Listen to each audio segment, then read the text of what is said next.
fight that's coming up, because I was young once too. And nature is smarter than people think. Little by little we lose our friends, we lose everything. We keep losing and losing till we say, you know, what the hell am I living around here for? I got no reason to go on. I am confused. Confusion is a part of life. As I mentioned, fear and love, all facets must be embraced. For then, and only then, will you break through the wall of mystery to the glow. This is the 12 Rounds Podcast. We got MC Monkey D and Holistic Meditation in the house. Yeah. We had a little glitch, man. Hey, but, you know, that's one of the things that keeps you on your toes, huh? Yeah, it's true. But we were talking about, you guys having that interview over Zoom with the fellas from Australia. Yeah. And so they caught us midway talking about the story that you said. Oh, yeah. So this guy's wife had cancer, and so as she's getting close to her deathbed. I think she has like stage 4 or stage 3 cancer, and so she's trying to push him into actually doing something he loves, because she's on the way out. She's kind of realizing, like, damn, I didn't do what I wanted with my life. Somebody needs to. And so he started this podcast. He's got Mo Preem Shakur, some people from The Sopranos on there. And then, I was just mentioning, like, it was funny to watch him be nervous interviewing someone, because he built us up so high in his mind, you know. And I was actually going to mention that. It's funny to me because, you know, it's a fresh thing for us because of what's going on TikTok. But also, too, it's just different than, like, talking to you. You're a homie. You know what I mean? But talking to him, he doesn't know us. He has this different idea in his mind. He doesn't know we're shitheads yet. To me, there's a deeper reflection towards it. In my mind, I've always known, like, oh, if we can get outside of this bubble, so people that don't know who we are actually know us, then you're something else in people's minds. Like, if you work with a guy and he's like, he raps, or you tell him, you know, if you work with a dude, you're like, oh, I rap. He has this whole different thing built up in his head about who you are and what, you know, because he's associated with you. But when you're not associated with him, it's like this barrier's there or something, or like the imagination takes over in a way. It does, dude. But also your music's touching them, I know, but like, it's beautiful to me in a way to have reached that point of what I've saw in my own mind's eye. I'm like, I know that this is how this fucking dynamic functions in a way, in a certain sense. And now it got to a point where it's like coming to fruition and seeing it happen. It's kind of a cool thing. Yeah. But also, it's like if I met KRS-One, you know, I'd be like, oh my God. But his ex-wife's like, he's a piece of shit. Really? No. I'm just saying. I'm just saying that probably it's his ex-wife. You know, she knows him, so there's things that he's like, and you're a regular guy. You build people up, man. You put them on a pedestal. You know what I'm saying? Because all you know is what you're shown through whatever source that you have. You know, like I remember meeting back up with some guys from high school and stuff, and they were like, man, we followed you around, man. We were like, yeah, man, you guys made it, you know, boys from Caldwell, they made it, you know, because I was out there doing shows with, you know, Mr. Shadow and all these guys, right, that I had listened to when, you know, I was growing up. So meeting them, like, I put them on a pedestal, right? And then it was that exact same thing for people that knew me and saw me. Joey was like that with you. When he told me, he's like, oh my God, when I met these guys, I was like starstruck. You know, you guys were the thing back then, you know? And I remember freaking, he was at every show, bro. And we talked about it on the last podcast. Yeah. Because whenever we talk about how we meet, he always talks about, like, his point of view or whatever. So he always just talks about, like, you know, being at my shows or whatever, see me at the shows or whatever. And I remember, like, damn, this was like everywhere at all my shows. Like, is this dude stalking me or whatever? You know, and I told him that. I was like, it was a trip, man. Because, you know, my perspective was like, is this dude a groupie? Like, you know what I'm saying? But no, he was just a fan of Chicano rap, and it was just a cool deal. And it come to find out, I don't know if you guys know, but come to find out, he was friends with my uncle, man. Oh, that's crazy. Yeah, so he was like, man, you remind me of somebody. Yeah, and I was like, funny. Yeah, and I was like, that's my uncle. I was like that with Joey, though, when we first met him, like, because I remember being on the Kid riding the bus when he won the contest for the radio, and hearing his voice, man, I had a whole different picture in my head of what Joey was going to look like, too, because I'd never seen him. But, man, getting to meet Joey was one of the coolest things, having him put us on shows. I remember my, a person that I knew back then was like, we hung out we hung out with Joey Bravo. I was like 16 years old, and he had just got on the radio, and that's what they said there. We hung out with Joey Bravo. He was a last star. night. He was like everywhere. And then he brought on the Untouchables, and I remember them playing on the bus and meeting them. That was dude, crazy I too. remember when the Untouchables came out on the radio. It was like, that was Jerome back then. It was like.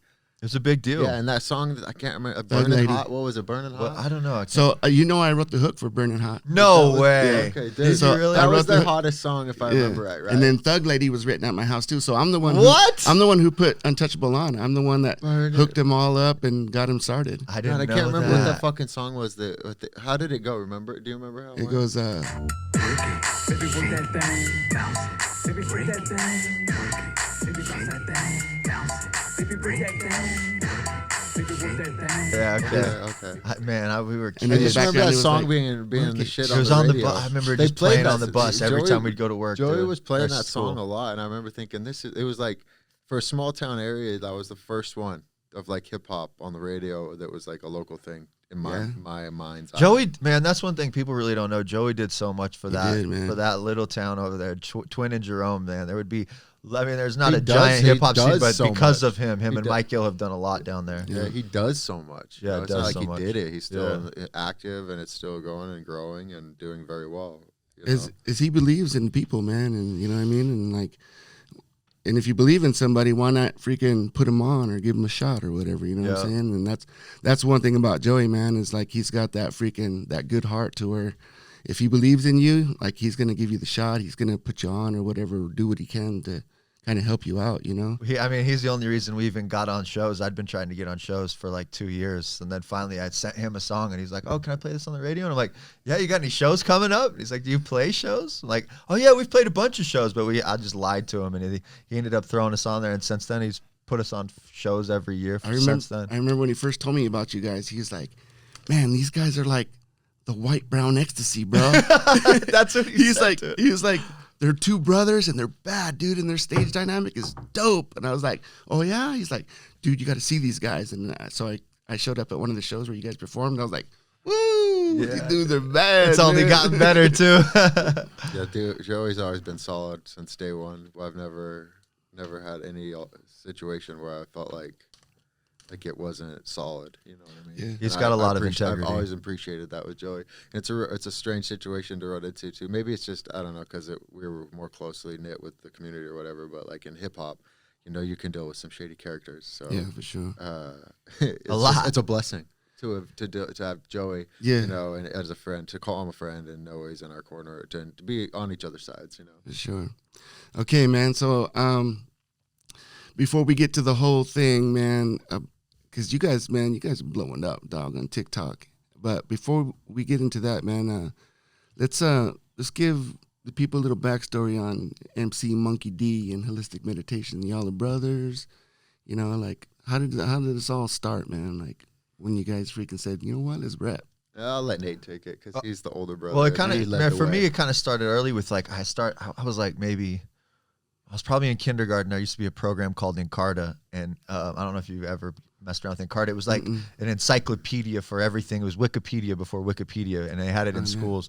And I just started researching rap on there, and like the first thing that popped up was like Dr. Dre's Surgery, and then Grandmaster Flash and the Furious Five, The Message. And I would just sneak over there all day and just listen to this. But so I started like kind of falling in love with rap, and I got into 7th grade and started writing raps.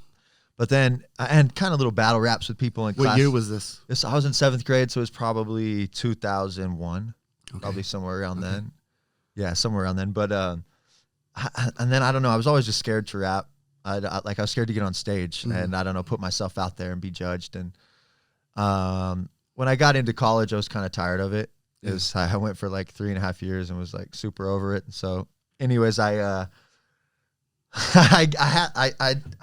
knew I wasn't gonna rap, but my brother ended up coming up there one time, and we were sneaking into this bar called the Navajo. I was 19 and he was I know the 18. Navajo. We lived together at the time. Yeah, we lived together at the time. But I didn't know you. I thought you came up. I was like my freshman year in college. Okay, either way, he ends up coming with me to the Navajo, and we're getting drunk, having a good time. And next thing I know, my brother had decided he was going to go do karaoke, and he goes and gets up there and just starts freestyling and rapping Eminem's stuff to Eminem's an Eminem beat, Yeah. and he he's got a bunch of chicks around him. He's got the whole place just getting down. And I'm like sitting in the back like, dude, if this motherfucker can do it, I can do it. Right. And so after that, you know, Chris was just like, dude, I came to him and I showed him some songs that I had kind of written, some demo stuff. And, you know, he was tearing up and he's like, let's fucking do it. Let's just do this. I'm like, all right, man. So from there, we just started working on stuff together. I started getting a bunch of the equipment and learning how to record and using even simple stuff like GarageBand. And from there, it kind of just took off. I'm sure he has a little bit different view of what happened. But when did you decide holistic meditation? Oh, man, it's hard for me to even remember. I think it was what? I remember. You do? Go ahead. Well, not holistic meditation, but like, you know, when we decided we were gonna rap because we went to a local show, and we saw like a couple local acts open up.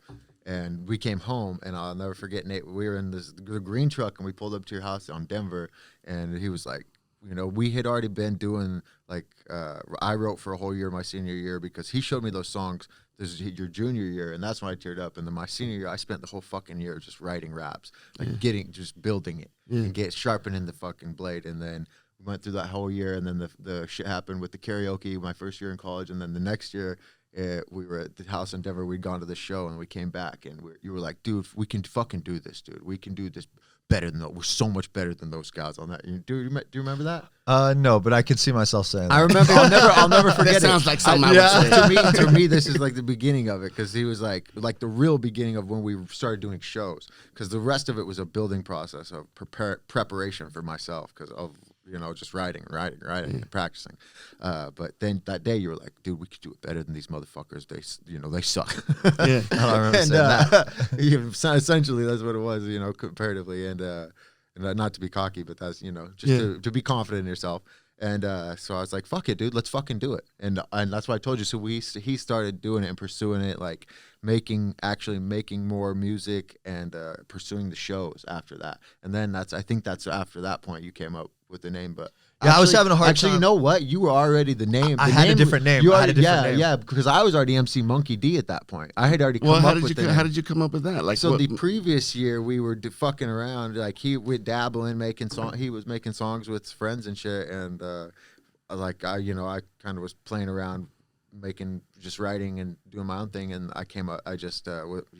It comes from some shit I won't go into where it comes from, but some shit I'm into. And then I was Why not? Tell him. It comes from, I just didn't want to digress too far. Okay. But it comes from One Piece, and it comes from it's like an anime cartoon. Oh, okay. Yeah. One of the main characters, his name's Monkey D. Luffy, and there's a family of the Monkey D family. Oh, and shit. they're like, so I based that out basically out of bringing a very admirable character into reality for myself, being that for the world. Do you know what I'm saying? And being that admirable honorableness and staying true to myself in those ways, you know, being my own hero. But fuck, I lost track of it. That's all right. But so in the beginning, though, actually, you were just telling him about your name, where it comes from, MC Monkey D. Oh, yeah. So I was like that. So I brought that into it, why I wanted, you know, who I was going to be. And I thought it rhymed a little bit. I was like, MC Monkey D. I'm like, yeah, that fucking sounds good. That's dope as fuck. But to me, you know, someone that hears it, like, that kind of sounds corny. If I think about it objectively, someone might think that. But if they know where it comes from and what it means, then they're like, oh, that's fucking dope. So, like, for me, whenever I would hear you guys' name, Holistic Meditation and MC Monkey D, like, that contrast and, like, the like, how coherent it is, too.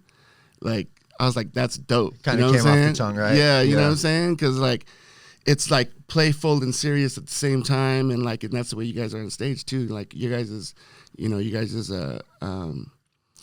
do you call it?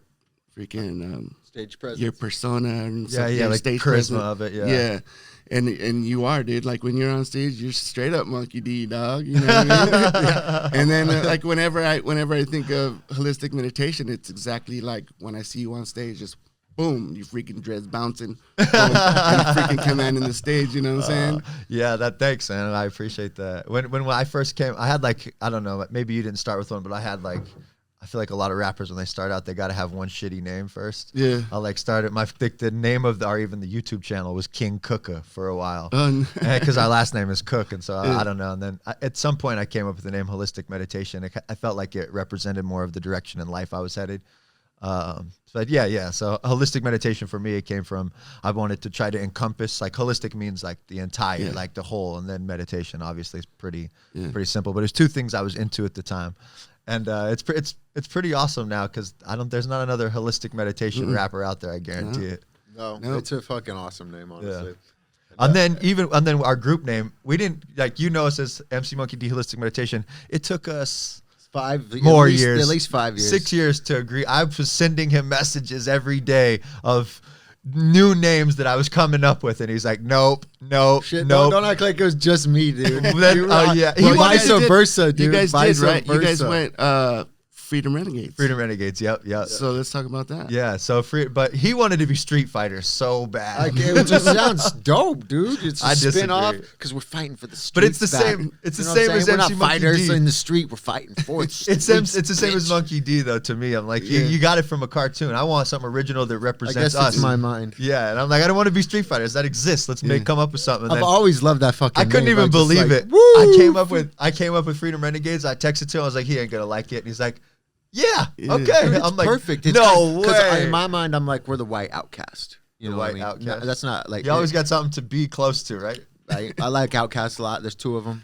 They're dope. So It is. I mean, me and Andre have the same birthday, which is interesting. it is interesting. You guys but feel like when you do Freedom Renegade stuff, it's different from like holistic meditation and Monkey D stuff? it's all or the same. We're the same. The solo stuff's way different. It doesn't like sway you like any sort of like different feeling. Or Nah, they're one and the same for sure. Yeah. But the writing, I mean, our Freedom Renegade stuff is different than our individual stuff by far. His is like more playful, and mine's more thought out and themed. lyrical. Yeah.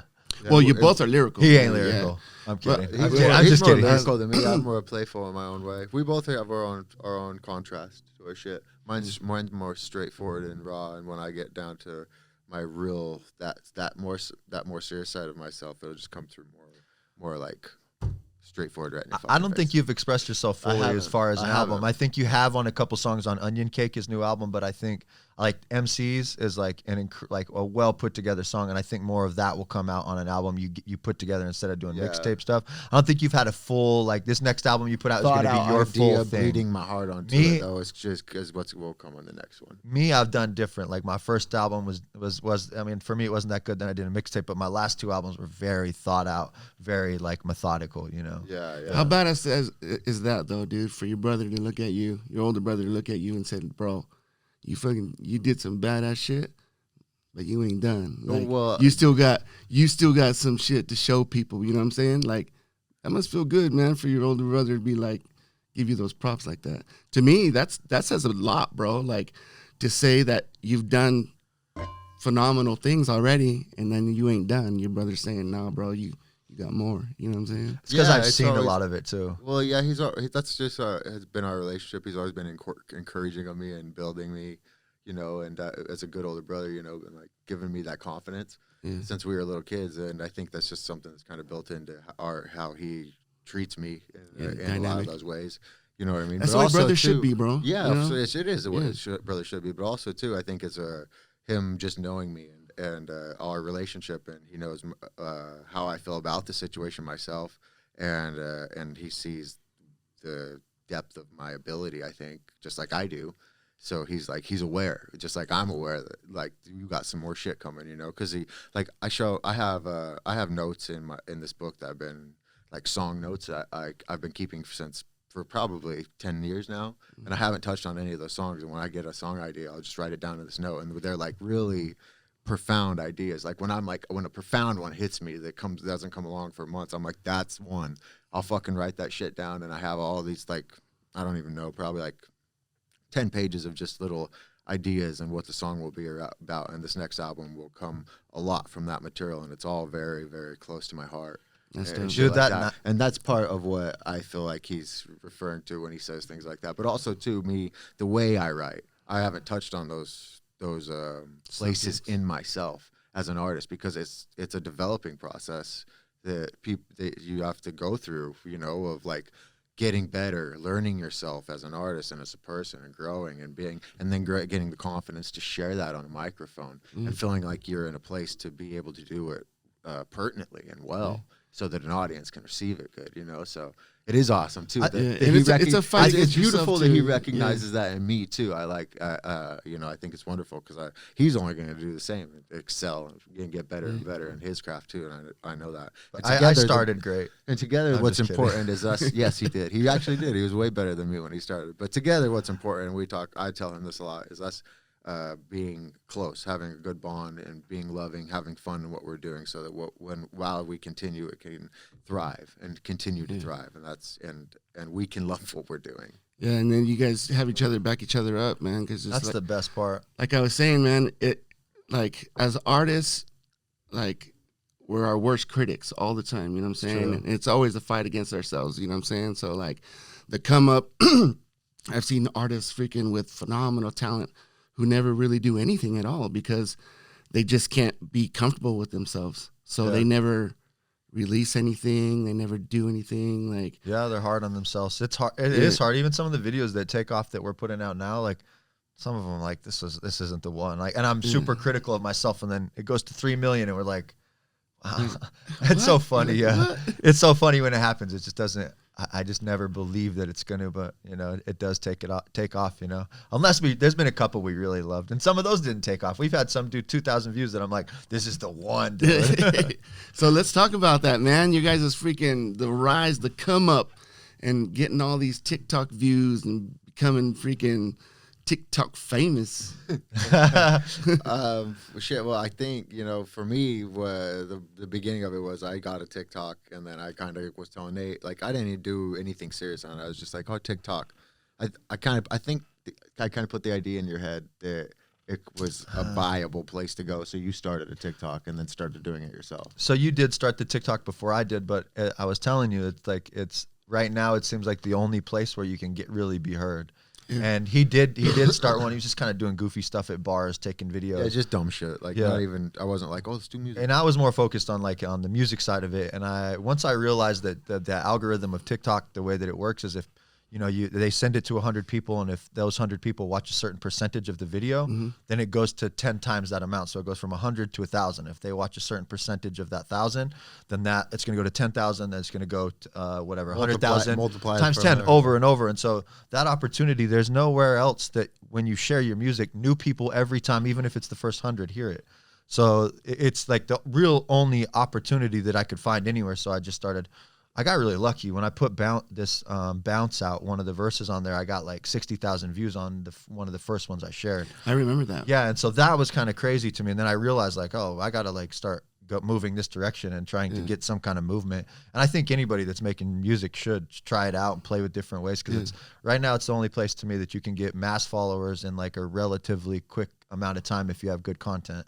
But yeah, I mean, coming from where we started at, I mean, I always believed in our music so much, and people have been telling us our whole lives, like they'll see us on tour and they'll be like, how are you guys not so much bigger? And it's like, and I feel the same way, but I'm tired of hearing it. So it was nice for something to finally break through, because we've been working so hard and I've been believing in my music. But honestly, in our own city, it was hard to get a good amount of love. Now that we're getting more love in TikTok, people are now starting to come along, and that is a nice feeling. But man, thank God for TikTok, you know, and apps like that, and the internet in general. Like we've been having to turn down a lot of shows just so we could focus on our online stuff. And you know, it's the difference between playing 10 shows for 50 people if you're lucky at those shows, or making one video and on a low end getting 10,000 views. You know. Yeah, that's one thing too, man. Is there's always, with the music industry, there's always been like this barricade or whatever, you know what I'm saying, that stops people who should be heard from being heard, because like they do it, man. Like they'll scoop up a bunch of artists so there's no competition and they can run the show, you know what I'm saying? Like when you think about like when the whole mumble rap thing came out, you know what I mean? Like how are all these dudes famous? Well, that's what they're marketing. So and anybody who's going to try to freaking go against that, they're going to freaking either scoop them up, shelve them, or freaking shut them down. You know what I mean? Yeah, you're not wrong. You're not wrong. Yeah, this gives us an opportunity just for our skill to shine and for the fans to see it. And it's cut and dry, and the core fucking stands out. You know, if they like it, they like it. And that that'll drive fans eventually down the road. And what's really nice about it, that'll too, drive. Go ahead. nobody else gets a say in it. Nobody gets to say anything about it. If we get on there, if people like it, and that's the thing too, even if 99% of the people on TikTok don't like it, the amount of people that's on there, the 1% that's your niche will be, they love it. The people that are following us, they love it. Who cares if everybody else hates it? Just get 1% of those people and you're building a following. Now we're selling our t-shirts and all our merch, and people are coming and listening to us on Spotify and YouTube.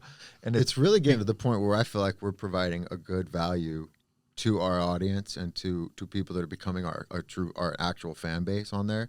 And they're, we provide value to them, and they'll provide that value back to us. Eventually it'll come in circle with the merch and things like that, for us to build a business out of it, essentially. I mean, and the to funny, make it so we could pay our fucking bills. it's kind of crazy too, because I paid for an ad on boom-Bap Nation, like way back when, before TikTok even existed. And they put Bounce up there, which is like my most popular song. And I mean, I think it got like, I can't remember, 250,000 people that had seen it. And in the comment section, it was just like, fuck Whitey, fuck this cracker. It was just like, dude, people were just like, fuck this motherfucker, dude. Haters. And seriously, so it was like 50-50. Some people were like supportive, the other half. But on TikTok, I'm not kidding. Like, if you go through our comment section, it's 95 to 99% people like, who are these guys? This is amazing. It's like the difference between just finding the right. You just got to find the right people. You really do. You know. And he's not even exaggerating about That's that not. number. Like, seriously, if you go on those fucking comments, like, it's like, I love you. Constantly. You're like, oh. Are you married? Where are the trolls at, dude? I thought the internet was full of these fucking trolls. Here they come. Someone hate Probably. me, please. Yeah, we need hate. We just let the trolls out, baby. But No, man. that was part of it. I'm sorry to interrupt you, but right when we started though, and we started getting a little attention, people would talk shit. We'd fire back. Yeah, I still fire back.